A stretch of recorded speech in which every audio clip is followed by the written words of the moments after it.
আমাদের এই যৌক্তিক দাবি দেওয়ার ব্যাপারে সরকারের পক্ষ থেকে সুস্পষ্ট কোনো ঘোষণা আমরা পাইনি।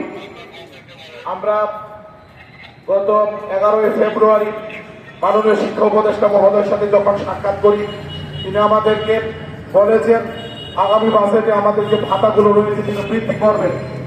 আমরা এমপিভুক্ত শিক্ষকরা এই আশ্বাসে বিশ্বাস করতে করতে অনেক প্রতারিত হয়েছি এবং বঞ্চিত হয়েছি। আমরা আর বঞ্চিত হতে চাই না, প্রতারিত হতে চাই না, আশ্বাসে আমরা বিশ্বাস করতে চাই না।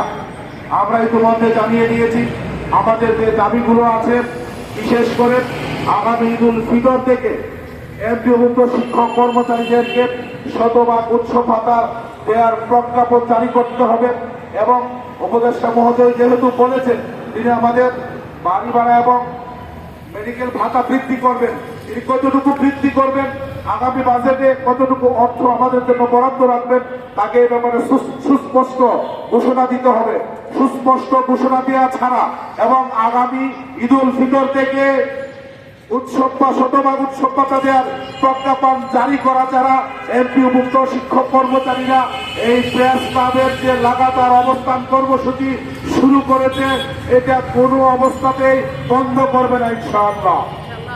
আমরা ইতিমধ্যে আজকে 12:15 থেকে আমরা ঢাকার রাজপথে শিক্ষা ভবনের দিকে আমরা মিছিল করে আমাদের জাতীয়করণ, শতভাগ উৎসব ভাতা, বাড়ি ভাড়া এবং মেডিকেল ভাতার দাবি আমরা জাতির কাছে উপস্থাপন করেছি। আমরা জাতীয় গণপ্রত্যাশী জোটের পক্ষ থেকে সিদ্ধান্ত নিয়েছি আগামী শনিবারের মধ্যে যদি আমাদের এই যৌক্তিক দাবিগুলো মেনে নেওয়া না হয়, আমরা সিদ্ধান্ত নিয়েছি আগামী